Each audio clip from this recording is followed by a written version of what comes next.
السلام علیکم ورحمۃ اللہ وبرکاتہ۔ بسم اللہ الرحمن الرحیم، الحمد للہ رب العالمین والعاقبۃ للمتقین، نبینا محمد وعلی من تبعهم بإحسان إلی یوم الدین، وبعد۔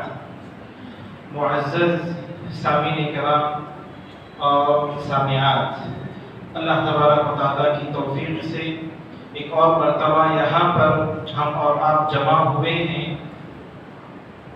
اور جمع ہونے کا مقصد کوئی معمولی مقصد نہیں ہے، بلکہ جو اشرف العلوم ہے، جو بھی علم ہے، علم میں سب سے بہترین علم دین کا علم ہوتا ہے، اور دین میں بھی سب سے افضل توحید اور عقیدے کا علم ہوتا ہے۔ الحمدللہ اسی مقصد کے تحت ہم اور آپ یہاں پر جمع ہوئے۔ اللہ رب العالمین ہمارے اس جمع ہونے کو قبول فرمائے، آمین۔ محترم سامعین کرام، پچھلے درس میں آپ کے سامنے ایک حدیث ذکر کی گئی تھی، جس کے اندر 4 اوصاف، 4 صفات ذکر کیے گئے کہ اگر کسی کے اندر یہ 4 اوصاف یا 4 صفت موجود ہو تو ایسا شخص بغیر حساب اور بغیر عذاب کے ساتھ جنت میں جانے والے ان 70,000 لوگوں میں اپنا شمار کر سکتا ہے۔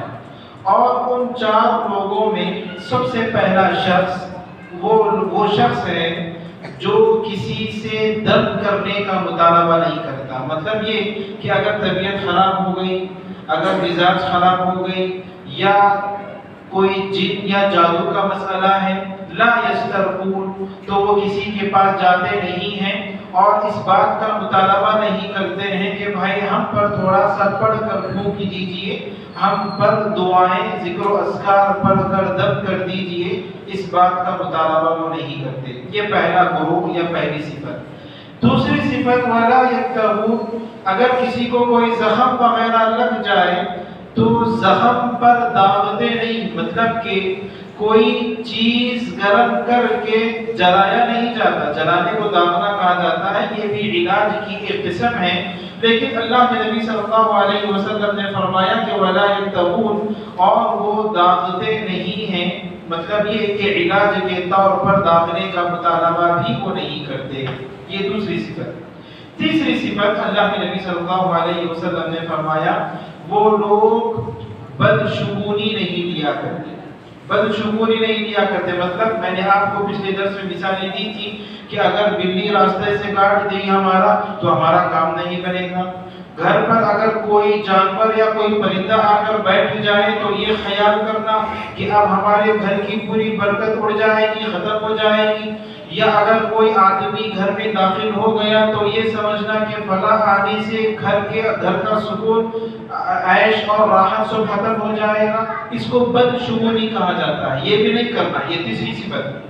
اور چوتھی صفت، اللہ کے نبی صلی اللہ علیہ وسلم نے فرمایا وَعَلَىٰ رَبِّهِمْ يَتَوَكَّلُونَ، اور وہ لوگ جو اپنے رب پر توکل کرتے ہیں، مکمل طور پر بھروسہ کرتے ہیں، اور اللہ تبارک و تعالیٰ سے کبھی وہ مایوس نہیں ہوتے۔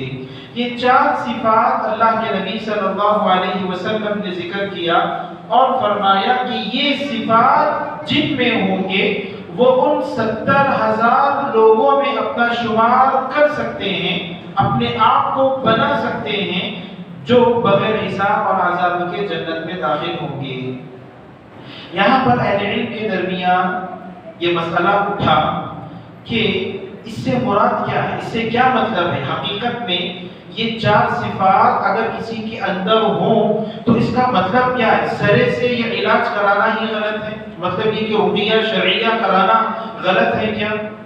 جی، یا داغنا غلط ہے کیا؟ ایک سوال یہ پیدا ہوتا ہے۔ دوسرا سوال یہ پیدا ہوتا ہے کہ اس سے مراد کون لوگ ہیں آخر؟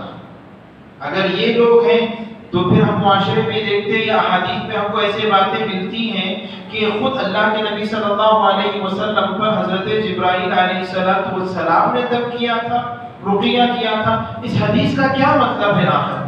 تو اس کے اندر راجح قول کو انشاءاللہ ہم ذکر کریں گے، لیکن چونکہ عقیدے کا مسئلہ ہے اور بہت ہی اہم حدیث سے اس کا تعلق ہے، تو ہم سارے اقوال کو مختصر انداز میں آپ کے سامنے ذکر کریں گے، اور ہر قول پر کیا اعتراض ہوتا ہے اور اس کا ہم کیا جواب دیں گے اس کو بھی میں آپ کے سامنے ذکر کروں گا، تاکہ تسلی بخش جواب ہمارے سامنے آ جائے۔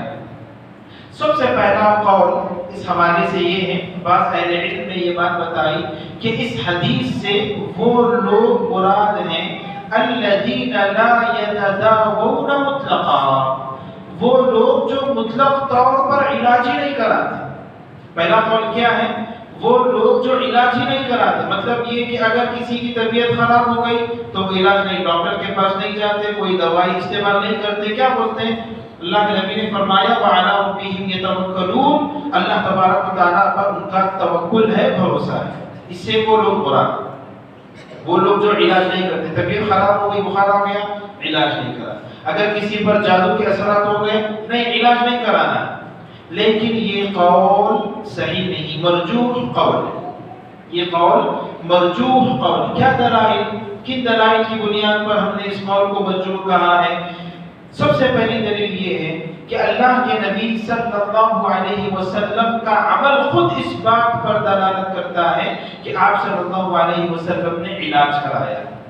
آپ صلی اللہ علیہ وسلم کو بہت زیادہ سر درد تھا اور آپ صلی اللہ علیہ وسلم حالت احرام میں تھے، احتجم وهو محرم، آپ صلی اللہ علیہ وسلم حالت احرام میں تھے لیکن پھر بھی پچھنا لگایا، کپنگ کروائی، حجامہ کروایا آپ صلی اللہ علیہ وسلم نے۔ اگر علاج کرانا صحیح نہیں ہوتا، علاج کرانا توکل کے خلاف ہوتا، تو کہ اللہ کے نبی صلی اللہ علیہ وسلم علاج کراتے؟ نہیں، اللہ کے نبی صلی اللہ علیہ وسلم سے بڑھ کر اللہ تبارک و تعالیٰ پر کسی کا توکل اور بھروسہ ہو سکتا ہے اس دنیا کے اندر؟ نہیں، بلکہ ہم یہ کہیں گے کہ اس دنیا کے اندر جتنے بھی مومن ہیں، جتنے بھی لوگ ہیں، سارے لوگوں کے توکل کو ایک طرف رکھ لیں اور اللہ کے نبی صلی اللہ علیہ وسلم کے توکل کو ایک طرف رکھ لیں، تو تب بھی اللہ کے نبی صلی اللہ علیہ وسلم کا توکل سارے لوگوں کے مقابلے میں زیادہ ہوگا، یہ ہمارا یقین۔ اب اللہ کے نبی نے خود علاج کرایا تو اس سے یہ بات معلوم ہوتی ہے کہ علاج کرانا یہ توکل کے خلاف نہیں ہے، اور اس حدیث کے اندر جو بات بتائی ہے اس کے اندر علاج نہیں کرانا ایسی کوئی بات ذکر نہیں کی گئی۔ اور اس کے علاوہ بہت سارے اس کی دلائل، آپ صلی اللہ علیہ وسلم کو جب کبھی بخار آتا تو آپ صلی اللہ علیہ وسلم کو بہت زیادہ بخار آتا، کیوں؟ درجات کو بلند کرنے کے لیے۔ عام لوگوں کے مقابلے میں کوئی تکلیف یا کوئی طبیعت خراب ہوتی، بیماری آتی تو اس کی شدت زیادہ ہوتی۔ روایتوں میں یہ بات ملتی ہے کہ اس قدر بخار ہوتا، جسم اس قدر گرم ہو جاتا کہ 2 سے 3 کمبل بھی اگر اڑا دیتے، اس کے اوپر سے بھی اگر ہاتھ رکھے تو جسم کی حرارت 3-4 کمبلوں کے اوپر سے بھی محسوس ہوتی، اس قدر تیز بخار ہوا کرتا تھا، اور آپ صلی اللہ علیہ وسلم اس کا علاج کیا کرتے تھے۔ اسی طریقے سے روایات میں یہ بھی بات ملتی ہے کہ جب نبی کریم صلی اللہ علیہ وسلم کو غزوہ احد کے اندر زخم لگ گیا تھا، آپ صلی اللہ علیہ وسلم کو مار لگ گیا تھا، زخم لگ گیا تھا، خون بہ رہا تھا آپ صلی اللہ علیہ وسلم سے، حضرت فاطمہ رضی اللہ عنہا جو کہ آپ صلی اللہ علیہ وسلم کی بیٹی صاحبزادی، وہ پانی لا رہی تھی، پانی سے اللہ کے نبی کے زخم کو دھو رہی تھی، حضرت علی رضی اللہ عنہ پانی لا رہے تھے اور یہاں پر پانی دے رہے تھے، خون رکنے کا نام نہیں لے رہا تھا۔ ایسی صورت میں حضرت فاطمہ رضی اللہ عنہا نے حصیر جلائی۔ حصیر جانتے ہیں آپ لوگ، جو گاڑی کی جو بچھونا ہوتا ہے بچھاتے ہیں، آج کل تو یہ کارپیٹ وغیرہ آ گئے، درد جانماز وغیرہ، لیکن حصیر آپ جانتے ہیں جی، حصیر کو جلایا اور اس کی جو راکھ ہوتی اس راکھ کو نکال کر زخم پر لگایا خون کو روکنے کے لیے جی۔ تو یہ بھی علاج کا ایک طریقہ ہی ہوا، خون کو روکنے کے لیے، زخم کو بھرنے کے لیے حضرت فاطمہ رضی اللہ عنہا نے اس طریقے کو اپنایا۔ اور اللہ کے نبی صلی اللہ علیہ وسلم کے بارے میں آتا کہ اگر کوئی کانٹا وغیرہ چبھ جاتا تو حنا، جس کو ہم مہندی وغیرہ بولتے ہیں، وہ لگا دیا کرتے تھے آپ صلی اللہ علیہ وسلم۔ ان سارے احادیث کے ذریعے سے یہ بات معلوم ہوتی ہے کہ جو لوگ یہ کہتے ہیں کہ علاج ہم نہیں کرائیں گے، اللہ تبارک و تعالیٰ کی ذات پر توکل کریں گے، یہ ہونا چاہیے، ہم بولیں گے کہ یہ توکل کا معنی نہیں ہے۔ اگر توکل کا یہ معنی ہوتا تو کہ آپ صلی اللہ علیہ وسلم علاج کراتے؟ اگر علاج کرانا توکل کی منافی ہوتا، اگر علاج کرانا بھروسے کے خلاف ہوتا تو آپ صلی اللہ علیہ وسلم کبھی علاج نہیں کراتے، لیکن اللہ کے نبی صلی اللہ علیہ وسلم نے علاج کرایا اور کرانے کا حکم بھی دیا۔ داؤ مرضاکم، اللہ کے نبی صلی اللہ علیہ وسلم نے فرمایا اپنے مریضوں کا علاج کرواؤ، حکم بھی دیا۔ اگر توکل کے خلاف ہوتا یا بھروسے کے خلاف ہوتا اللہ تبارک و تعالیٰ کی ذات پر، تو ایسا حکم آپ صلی اللہ علیہ وسلم نہیں دیتے۔ تو یہ بات معلوم ہوئی کہ علاج کرانا چاہیے اور علاج کرانا یہ توکل کے خلاف نہیں ہے۔ اب یہاں پر پھر بھی ہمارے پاس وہی مسئلہ، پھر اس حدیث کا کیا مطلب، پھر اس حدیث کا کیا مطلب ہے؟ تو بعض لوگوں نے کہا کہ اس حدیث کا مطلب یہ ہے کہ اس حدیث سے مراد وہ لوگ ہیں جو اسباب تو اختیار کرتے ہیں، مطلب کہ علاج تو کراتے ہیں، علاج کراتے ہیں، لیکن علاج پر، دوائیوں پر ان کا بھروسہ نہیں ہوتا، اللہ تبارک و تعالیٰ کی ذات پر ان کا بھروسہ ہوتا ہے۔ دوسرا قول کیا ہے؟ اس حدیث سے مراد وہ لوگ ہیں جو علاج تو کراتے ہیں لیکن علاج کرانے کے بعد اس علاج پر ان کا یقین نہیں ہوتا، بلکہ ان کا یہ ماننا ہوتا ہے، یہ یقین ہوتا ہے کہ میں یہ جو دوائی استعمال کر رہا ہوں، یہ دوائی مجھ کو نہ فائدہ پہنچائے گی نہ نقصان پہنچائے گی، مجھ کو فائدہ اور نقصان پہنچانے والی ذات اللہ تبارک و تعالیٰ کی ذات۔ اہل علم نے بتایا کہ اس حدیث کا یہ مفہوم بھی نہیں ہے، حالانکہ معنی اپنی جگہ پر بالکل درست، ایک مومن کو یہی عقیدہ ہونا چاہیے، یہی خیال ہونا چاہیے، ہم جو بھی دوائی استعمال کرتے ہیں ہمارا یقین یہ ہو کہ یہ دوائی ہم کو نہ نفع پہنچائے گی اور نہ ہی نقصان پہنچائے گی، بلکہ اللہ کے حکم سے ہوگا جو کچھ ہوگا۔ معنی اپنی جگہ پر بالکل صحیح، لیکن پھر اس حدیث کا مطلب ہم نے بتایا حدیث کا یہ مطلب نہیں۔ کیوں؟ کیونکہ دنیا میں جتنے بھی موحد، مطلب کہ جو شرک سے دور، دنیا میں جتنے بھی موحد، ہر موحد کا تو یہی ماننا ہوتا ہے۔ میں کہوں گا کہ اس مسجد میں جتنے بھی لوگ ہیں، اگر آپ سے سوال کروں میں کہ آپ دوائی استعمال کرتے ہیں تو آپ کا بھروسہ دوائی پر ہوتا ہے یا اللہ تبارک و تعالیٰ کی ذات پر ہوتا ہے، تو ہم میں سے چھوٹے بچے کا بھی یہی جواب ہوگا، جس کو تھوڑی بہت سمجھ بوجھ ہو وہ یہی کہے گا کہ اللہ تبارک و تعالیٰ ہم کو شفا دینے والے ہیں۔ جب معاملہ ایسا ہو تو پھر اس کے اندر خصوصیت کیا ہے، خاص بات کیا ہے؟ ہر ایک کا عقیدہ یہی ہے، وہ یہی ہو تو پھر کیا سارے لوگ بغیر حساب اور عذاب کے جنت میں چلے جائیں گے؟ نہیں، یہ تو خصوصیت ہے ان لوگوں کی جو بغیر حساب اور عذاب کے جنت میں داخل ہوں گے، یہ خصوصیت۔ اگر ہم اس بات کو عام رکھیں گے کہ اس سے مراد وہ لوگ ہیں جو اللہ کی ذات پر بھروسہ کرتے ہیں، تو یہ تو بالکل ہر موحد کے اندر یہی بات ہوگی، پھر خصوصیت کہاں پر ہے اس کے اندر؟ تو ہم تو اہل علم نے بتایا کہ اس سے یہ بات بھی مراد نہیں ہے۔ تیسرا قول، بعض نے کہا کہ اس سے مراد وہ لوگ ہیں جو حدیث کے اندر 4 باتیں بتائی گئی ہیں اس پر وہ عمل کرتے ہیں، مطلب کہ کسی سے جا کر مطالبہ نہیں کرتے بھائی ہم پر دب کرو، یا دعوتیں نہیں ہیں اور بدفعلی نہیں لیتے، بدشگونی نہیں لیتے، اور اللہ کی ذات پر وہ بھروسہ کرتے ہیں۔ یہی 4 چیزوں تک یہ بات محصور ہے، محدود ہے۔ جو لوگ یہ 4 چیزیں، 4 کام نہیں کرتے وہ جنت میں چلے جائیں گے بغیر حساب اور بغیر عذاب کے۔ اہل علم نے بتایا کہ یہ مفہوم بھی صحیح نہیں، یہ مفہوم بھی صحیح نہیں۔ کیوں صحیح نہیں ہے؟ کیونکہ احادیث میں ہم کو یہ بات ملتی ہے کہ آپ صلی اللہ علیہ وسلم پر خود حضرت جبرائیل علیہ السلام نے رقیہ کیا، حضرت جبرائیل علیہ السلام نے خود، اور ابی بن کعب، یہ رقیہ کی بات ہے جی۔ اور ایک صحابیہ اللہ کے نبی صلی اللہ علیہ وسلم کے پاس آئی، اسماء بنت عمیس، اور انہوں نے کہا اے اللہ کے نبی صلی اللہ علیہ وسلم، صحیح حدیث ہے اللہ کے نبی صلی اللہ علیہ وسلم حضرت جعفر کے بیٹے ہیں اور ان کو بہت جلد نظر لگ جاتی ہے، بہت جلد نظر لگ جاتی ہے، تو انہوں نے سوال کیا فَهَلْ أَسْتَرْقِي لَهُمْ، کیا میں ان کے لیے رقیہ کا مطالبہ کروں، کسی اہل علم کے پاس جاؤں اور جا کر ان سے پوچھوں کہ بھائی تھوڑا سا پڑھ کر دم کر دیجئے، کیا میں ایسا کر سکتی ہوں؟ آپ صلی اللہ علیہ وسلم نے فرمایا نعم، ہاں، یعنی کہ تم دوسروں سے جاؤ اور دم کرنے کا مطالبہ کرو۔ اور اس مسلم شریف کی روایت کے اندر اللہ کے نبی صلی اللہ علیہ وسلم نے حضرت عائشہ رضی اللہ عنہا کو خود حکم دیا کہ تم نظر بد کے لیے کسی سے بھی دعا کا مطالبہ، دم کا مطالبہ کر سکتی ہو۔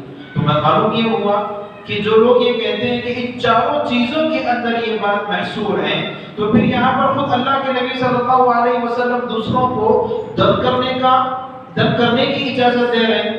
اور حضرت ابی بن کعب رضی اللہ عنہ کو زخم لگ گیا تھا، اللہ کے نبی صلی اللہ علیہ وسلم نے چند ڈاکٹرز کو، چند طبیب کو بھیجا اور حکم دیا کہ جاؤ ان کو داغو، ان کے زخم کو کیا کرو، جلاؤ، تاکہ وہ جلد از جلد سوکھنے میں آسانی ہو۔ تو یہاں پر اللہ کے نبی صلی اللہ علیہ وسلم رقیہ کرنے کا، مطالبہ کرنے کی اجازت دے رہے ہیں اور خود جو ہے داغنے کا بھی حکم دے رہے ہیں۔ تو اس سے یہ بات معلوم ہوتی ہے کہ یہ جو تیسرا قول ہے جو کہتے ہیں کہ یہ چار کام جو کرتے ہیں اس سے جو بچتے ہیں، تین کام سے بچنا اور اللہ کی ذات پر بھروسہ کرنا، کہ انہی چار لوگوں کے ساتھ خاص ہے، تو یہ بھی بات زیادہ مناسب نہیں ہے، کیونکہ احادیث اس کے برعکس ہم کو ملتی ہے۔ پھر صحیح بات کیا ہے، صحیح مسئلہ کیا ہے؟ تو اس حوالے سے زیادہ مناسب اور اہل علم کا یہ جو کلام ہے وہ یہ ہے کہ جب سخت ضرورت ہو تو اس وقت ان آپشنز کو اپنایا جائے، ورنہ ہر بات پر، چھوٹی چھوٹی بات پر ان چیزوں کو نہ اپنایا جائے۔ مثلا بعض لوگوں کو یہ عادت ہوتی ہے، اگر بچہ ذرا سا نیند میں جھٹکا کھا کر اٹھ جائے تو وہ سمجھتے ہیں کہ نظر لگ گئی، چلو مسجد کے پاس لے کر چلے جاؤ، امام صاحب یا پھر مسجد کے مؤذن کیا کریں گے، پڑھ کر دم کریں گے، ہم جا کر ان سے مطالبہ کریں گے۔ بھائی ضرورت نہیں، آپ خود دم کر کے، دعائیں پڑھ کر، ذکر و اذکار پڑھ کے آپ دم کر دیجئے۔ آپ کے پاس یہ استطاعت ہے، حیثیت ہے، تو آپ کو اس آپشن کو اپنانا چاہیے۔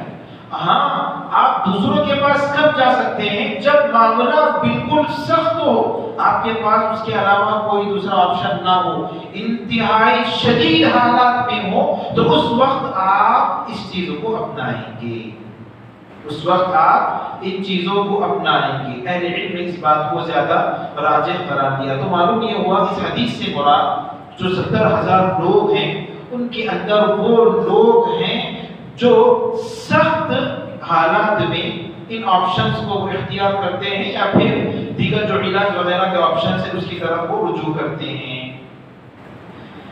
یہاں پر اللہ کے نبی صلی اللہ علیہ وسلم کے اخلاق بھی معلوم ہوتے ہیں۔ آپ صلی اللہ علیہ وسلم کس قدر رحم دل تھے، اور آپ صلی اللہ علیہ وسلم کے اخلاق کس قدر بلند تھے۔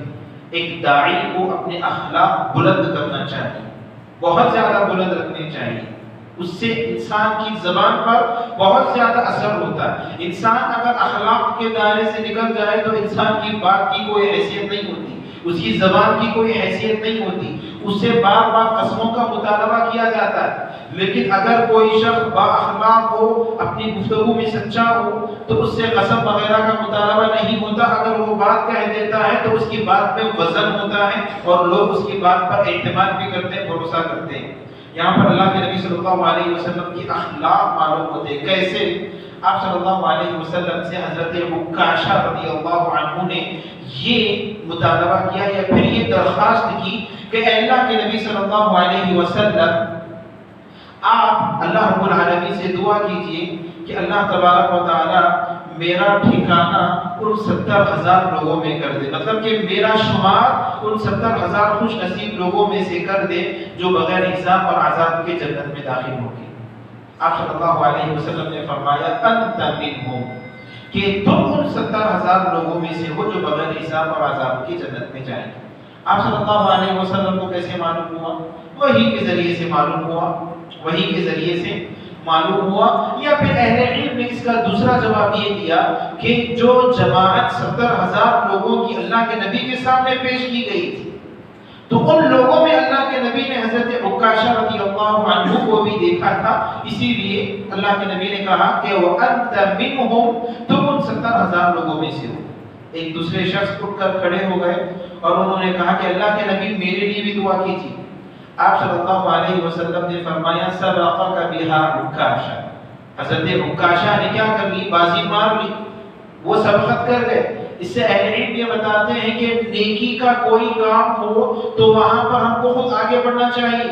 عام طور پر ایک مزاج یہ ہوتا ہے، انسان کی ایک یہ کیفیت ہوتی ہے کہ کوئی آگے بڑھیں گے تو ہم اس کے پیچھے جائیں گے، لیکن یہاں پر اس حدیث سے اہل علم نے یہ نقطہ بتایا ہے کہ سب سے پہلے نیکی کرنے والے آپ ہو جاؤ، نیکی کی طرف سبقت کرنے والے۔ اگر آپ کو دیکھ کر دوسرے لوگ آئیں گے، اگر آپ سے متاثر ہو کر آئیں گے تو اس کا اجر آپ کو بھی ملے گا۔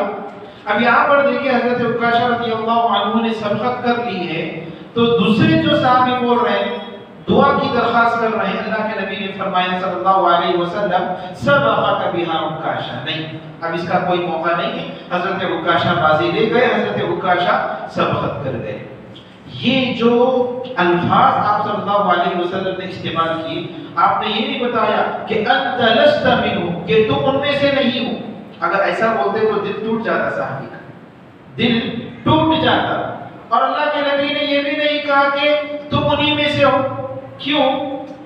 بعض اہل علم نے بتایا کہ اللہ کے نبی صلی اللہ علیہ وسلم کو یہ بات بتا دی گئی تھی، یا اللہ کے نبی صلی اللہ علیہ وسلم جانتے تھے کہ یہ شخص اس مقام کو نہیں پہنچے ابھی، ان کا جو توکل ہے یا ان کا جو ایمان ہے اس لیول تک ابھی نہیں پہنچا جو بغیر حساب اور عذاب کے جنت میں داخل ہو سکے۔ اسی لیے اللہ کے نبی نے نہ یہ کہا کہ تم ان میں سے ہو اور نہ ہی یہ کہا کہ تم ان میں سے نہیں ہو، بلکہ درمیانی ایک جملہ استعمال کیا کہ سبقک بہا عکاشہ، حضرت عکاشہ سبقت لے گئے۔ اب سننے والے کیا سمجھیں گے؟ بھائی چلو وہ بازی لے گئے تو اب ہمارے پاس موقع تو ہے، ہم عمل کر کے ڈائریکٹ ہم جنت میں بغیر حساب اور عذاب کے ڈائریکٹ شارٹ کٹ راستہ اگر ہم کو نہیں ملا تو عمل کے ذریعے سے ہم جا سکتے ہیں۔ کم از کم یہ ہمت اور یہ حوصلہ اس کے پاس جاگے گا اور باقی رہے گا۔ اور بعض اہل علم نے اس کا ایک دوسرا مقصد یہ بھی بتایا کہ اگر اللہ کے نبی صلی اللہ علیہ وسلم اس دوسرے شخص کے بارے میں بھی کہتے، دعا کرتے، اور اللہ کے نبی کہتے کہ انت منہم، تو تیسرے اٹھ جاتے، اگر تیسرے کے لیے دعا کرتے تو چوتھے اٹھ جاتے، چوتھے کے لیے کہتے تو پانچویں اٹھ جاتے، تو سارے صحابہ کی ایک طویل فہرست جمع ہو جاتی۔ اسی لیے اللہ کے نبی صلی اللہ علیہ وسلم اس چیز کو ختم بھی کرنا چاہ رہے تھے، اسی لیے کہا کہ سبقک بہا عکاشہ، کہ حضرت عکاشہ وہ سبقت لے گئے۔ اب دوسروں کو اس کے اندر کوئی گنجائش نہیں ہے، ہر کسی کو اپنا عمل کرنا چاہیے۔ ہو سکتا ہے کہ اپنے عمل کے ذریعے سے، اپنے ایمان کے ذریعے سے، اپنے حقیقی معنوں میں خود کو موحد بنا کر تحقیق التوحید کے مرتبے تک پہنچ کر وہ اپنے آپ کو ان 70,000 لوگوں میں شمار کر سکتا ہے۔ حاضرین گرامی، جہاں پر جب سے یہ بات سنتے آ رہے ہیں کہ 70,000 ذرا اندازہ لگائیے کہ آپ صلی اللہ علیہ، یہ ہجری کا کون سا سال چل رہا ہے؟ 1442، اور آپ صلی اللہ علیہ وسلم ہجرت کرنے کے بعد سے اس کا سلسلہ شروع ہوا۔ ہجرت سے پہلے کتنے سال نبی بن کر تھے آپ صلی اللہ علیہ وسلم؟ 13 سال، مطلب کہ 1455 ایئرز پہلے، اس وقت سے اس امت محمدیہ کا آغاز ہوا۔ جی، اس وقت سے، جس وقت اللہ کے نبی کو صلی اللہ علیہ وسلم کو نبی بنایا گیا، اس وقت سے یہ امت بنی، امت محمدیہ کہلوائی۔ تو 1455 سال سے لے کر اب تک، جی، اور قیامت کب واقع ہوگی اندازہ نہیں، کتنے سال، 1000 سال، لاکھوں سال، پتہ نہیں، کچھ نہیں معلوم۔ کتنے موحد لوگ ہوں گے اس کے اندر، کتنے ایمان والے لوگ اس کے ہوں گے اس کے اندر۔ تو اتنی بڑی تعداد میں، اتنی بڑی عدد میں انسان کو یہاں پر ایک مایوسی یہ ہو سکتی ہے کہ بھائی میرا نمبر آنا اس کے اندر مشکل ہے۔ 70,000 لوگوں میں بھائی ہم تو گنہگار ہیں، ہم خطا کار ہیں، ہم کہاں سے ان خوش نصیب لوگوں میں سے ہو سکتے ہیں؟ یہ خیال آتا ہے انسان کے ذہن میں، دل میں، اور وہیں سے وہ کہتا ہے کہ چلو بھائی میں ڈراپ ہو جا رہا ہوں۔ وہیں سے ڈراپ ہو جاتا ہے، نہ عمل کرنے کی کوشش کرتا ہے اور اللہ تبارک و تعالیٰ سے سوء ظن کرتا ہے۔ کیا مسئلہ ایسے ہی ہے؟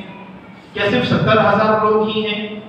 اللہ کے نبی صلی اللہ علیہ وسلم کی ایک حدیث میں آتی یہ بات ملتی ہے کہ یہ جو عدد ہے صرف 70,000 لوگوں تک محدود نہیں، بلکہ اور بھی زیادہ، اور بھی زیادہ۔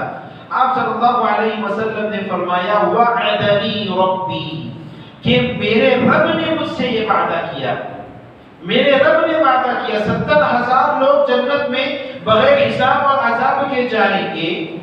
تو اللہ کے نبی صلی اللہ علیہ وسلم نے اللہ سے دعا کی، اللہ سے اللہ کے نبی صلی اللہ علیہ وسلم نے مانگا، تو اللہ رب العالمین نے یہ کہا، یہ وعدہ کیا کہ 70,000 تو جائیں گے، ان 70,000 لوگوں میں ہر 1000 کے ساتھ اور 70,000 لوگ ہوں گے، ہر 1000 کے ساتھ اور 70,000 لوگ۔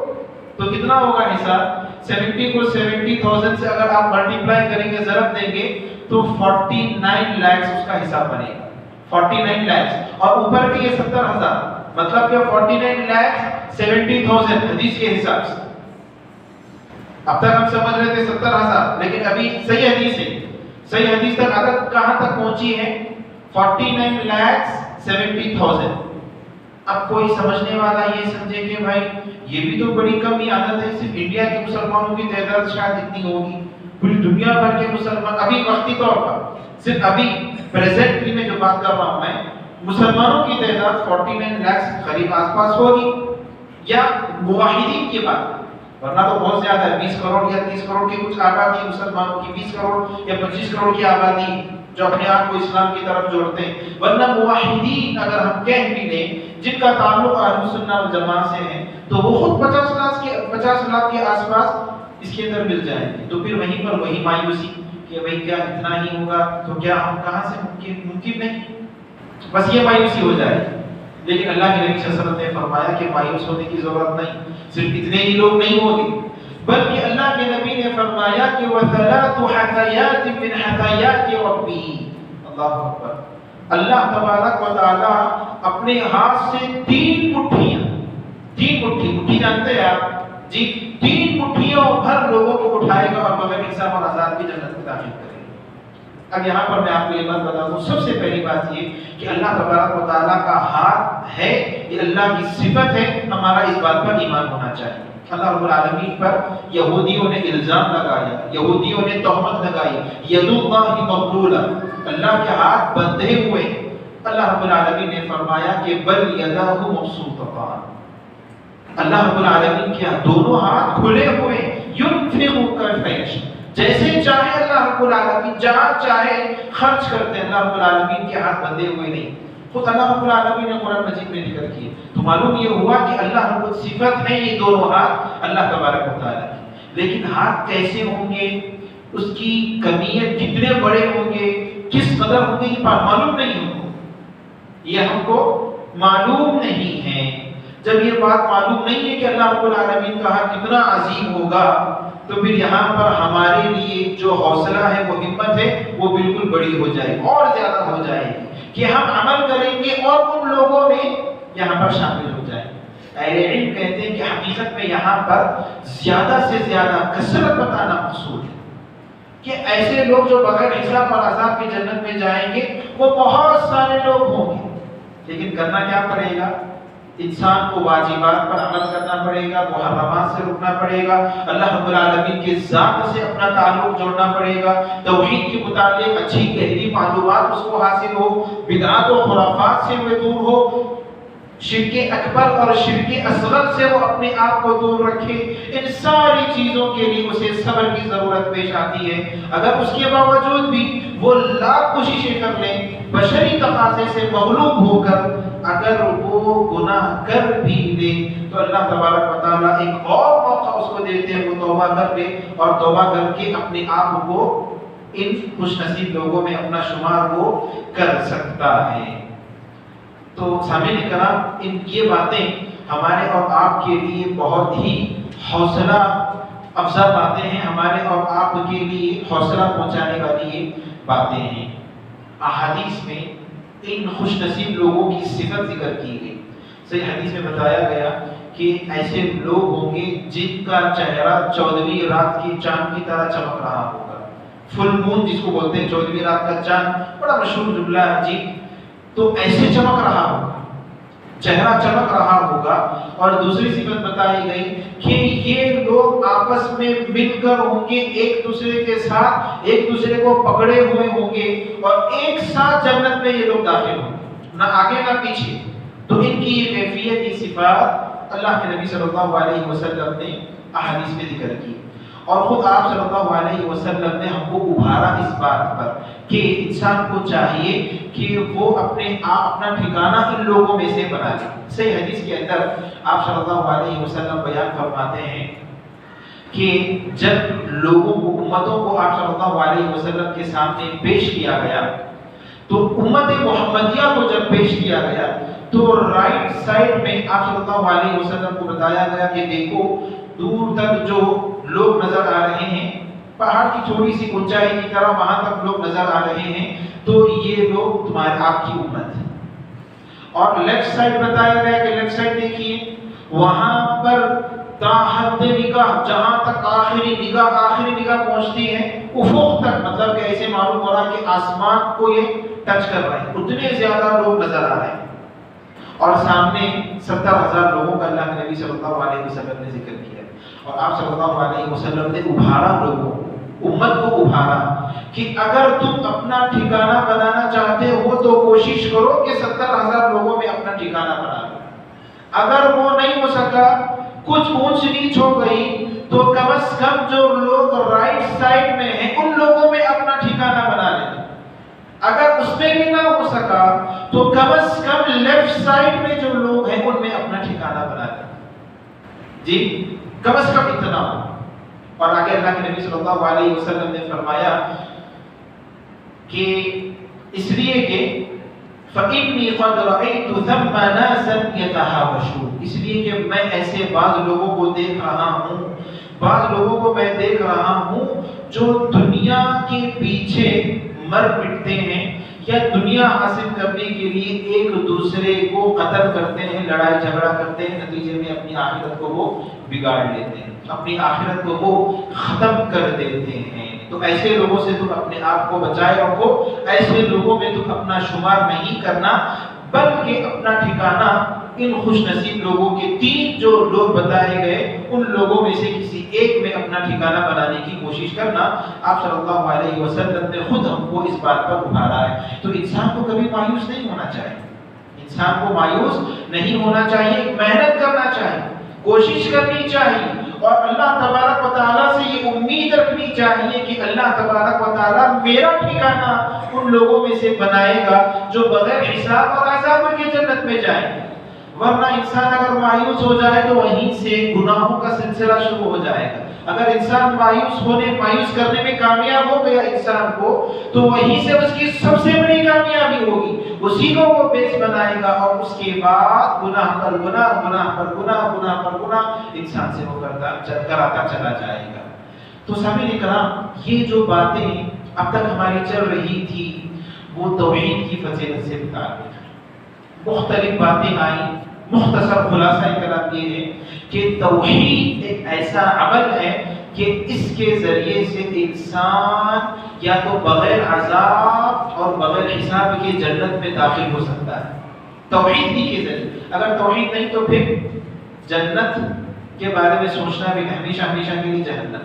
تو توحید ہی کی یہ اہمیت، توحید ہی کی یہ فضیلت ہے کہ اس کے ذریعے سے انسان بغیر عذاب اور بغیر حساب کے جنت میں داخل ہو سکتا ہے. یا اگر وہ لاکھ بہت بڑا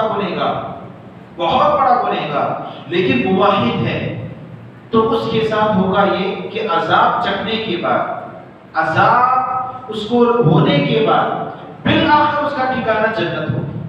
بالآخر آخر میں کم از کم وہ جنت میں چلا جائے گا، ہمیشہ کے لیے جہنم میں وہ نہیں رہ سکتا. یہ توحید کی خصوصیت. اگر اس کے برعکس بندہ موحد نہ ہو تو ہمیشہ کے لیے وہ جہنم میں چلے گا، چاہے وہ اس کے پاس کتنی عبادتیں ہی کیوں نہ ہو. میں نے گزشتہ درسوں میں آپ کے سامنے مثالیں پیش کی، آپ اس کو ذہن میں رکھیے. آپ جی بہت بڑا عبادت گزار ہو لیکن زندگی میں ایک مرتبہ اس نے کفر کر لیا تو ہمیشہ کے لیے وہ جہنمی ہوگا اگر وہ بغیر توبہ کرے کہ وہ مر جائے۔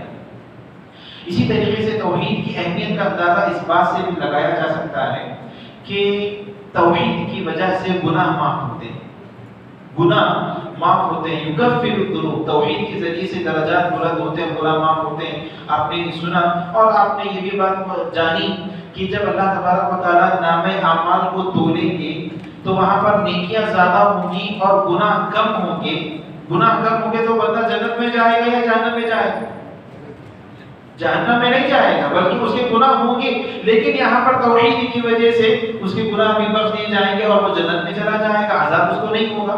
لیکن اس کے برعکس اگر کوئی مشرک ہو، اگر کوئی کافر ہو، اس پر وہ وفات پا جاتا ہے تو اس کو ایک تو کفر کا عذاب ملے گا، ایک تو شرک کا عذاب ملے گا، اور ساتھ ہی ساتھ اس کفر پر رہتے ہوئے اور شرک پر رہتے ہوئے گرچہ کہ اس نے عبادتیں کی ہوں گی، بہت ساری عبادتیں کی ہوگی، لیکن اس کی کوئی عبادت کو قابل قبول نہیں، کیونکہ توحید کے بغیر کوئی عبادت قابل قبول نہیں۔ مطلب کہ اس نے زیرو، کوئی عمل اس کے پاس نہیں۔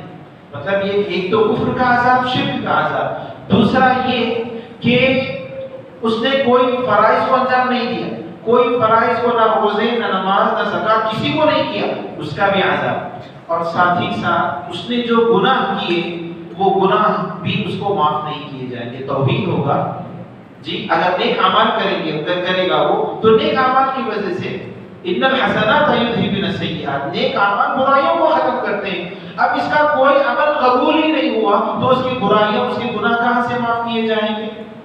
مطلب یہ ہے کہ اس کے گناہ بھی معاف نہیں کیے جائیں گے، اس کے گناہوں کی بھی سزا اس کو ملے گی۔ تو یہ شرک کی قباحت ہے اور توحید کی اہمیت کا اندازہ اس بات سے لگایا جا سکتا ہے۔ بہرحال یہ چند باتیں توحید کی فضیلت اور توحید کی اہمیت سے متعلق آپ کے سامنے رکھی گئی۔ اگلا جو درس ہوگا انشاءاللہ وہ باب خوف من الشرک کے حوالے سے ہوگا کہ شرک سے ایک مومن کو، ایک موحد کو ڈرتے رہنا چاہیے، خوف میں رہنا چاہیے۔ ہمیشہ ایسا نہیں کہ وہ توحید کو اپنا لیا تو بس ہے، مجھے اب کوئی کسی چیز کی ضرورت نہیں، شرک سے اس کو ڈر ہمیشہ اس کے دل میں ہونی چاہیے، شرک کا ڈر اور شرک میں واقع ہونے کا خوف اس کے اندر ہونا چاہیے۔ کیوں ہونا چاہیے؟ خود حضرت ابراہیم علیہ السلام کے اس حوالے سے دعائیں ہیں اور اللہ کے نبی صلی اللہ علیہ وسلم کی احادیث اس سلسلے میں آتی ہیں۔ انشاءاللہ اس کو ہم اگلی کلاس میں، اگلے درس میں آپ کے سامنے ذکر کریں گے۔ اللہ تبارک و تعالیٰ سے دعا ہے کہ اللہ تبارک و تعالیٰ ہمارے بیٹھنے کو قبول فرمائے۔ اللہ رب العالمین یہاں پر ہم جس مقصد کے خاطر بیٹھے ہوئے ہیں